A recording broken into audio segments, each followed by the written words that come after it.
Hello Nakamas, welcome to this new video. This time I bring you my review analysis and theories regarding the events of chapter 1096. It's a truly exciting and touching chapter as Oda continues to explore significant themes within the story, and we see it in full force in this chapter. This chapter shows us the reality of the world government. We start with the people of the God Valley Kingdom who can't believe what's happening in their lives. Some think they're dreaming, but the world government, through the Tenryubito, is conducting a hunt on the island, resulting in the complete destruction of the island and all its inhabitants. Remember that this is a fun competition the Tenryubito hold every 3 years on islands unaffiliated with the world government. In this case, God Valley is one such island, and its offense is naming itself the Valley of God. It's an interesting chapter because it also introduces some characters, the Divine Knights, whom we'll likely see in the present when this group is fully revealed. Two characters, one wearing a mask and one looking like a prince, bear a striking resemblance to certain children who were with Mother Caramel in the whole Cake Island saga. This is an intriguing detail. After this we see the Marine headquarters, where Kong calls for Garp to come to God Valley. Garp is unaware of what's happening, but he mentions something interesting.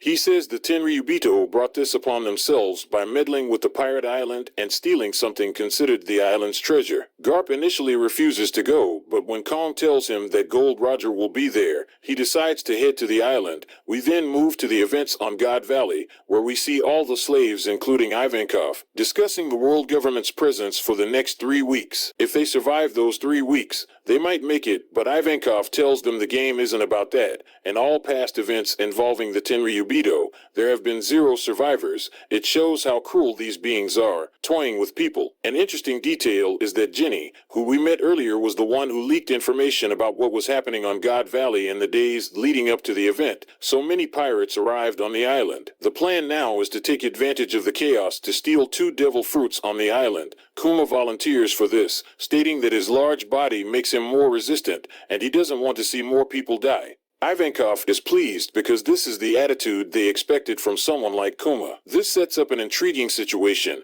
and it's the introduction of the Rocks Pirates in full force. This is something we've been waiting for a long time.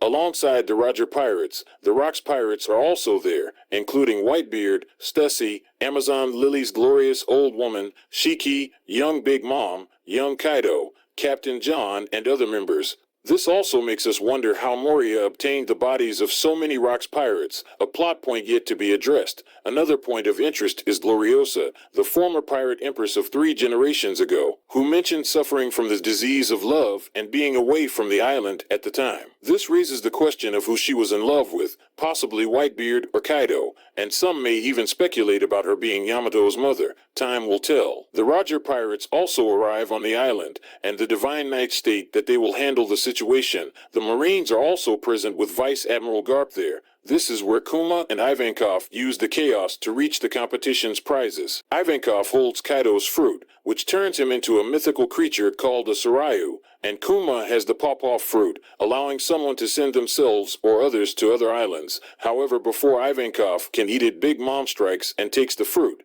Big Mom later gives it to Kaido, a revelation made earlier. This is a significant opportunity for Kaido to consume the fruit, but Saturn intervenes and tells him his fate is to be born, live, and die as a slave. Kuma says some motivating words, asking how people can be born as important figures while others are born or live as mere slaves. Ivanov is touched by Kuma's attitude, as it's what he expected from someone like Kuma. Here we see Kuma and Ivanov taking a stand. But that's not all, Nakamas. The God Valley incident still leaves a lot to be revealed, such as the battle between Garp, Roger, and Rocks, the true objectives of the Rocks Pirates, and Rock D. Zebek's goals on the island. It will be very interesting to see these details in future flashbacks or chapters. We then jump to days later in the East Blue, in the Sorbet Kingdom, where Kuma has returned. He meets Ivanov and Jenny, the girl who had previously leaked information. She decides to live with Kuma, and they start a life together. Working to make a living, they both experience true freedom and peace for the first time,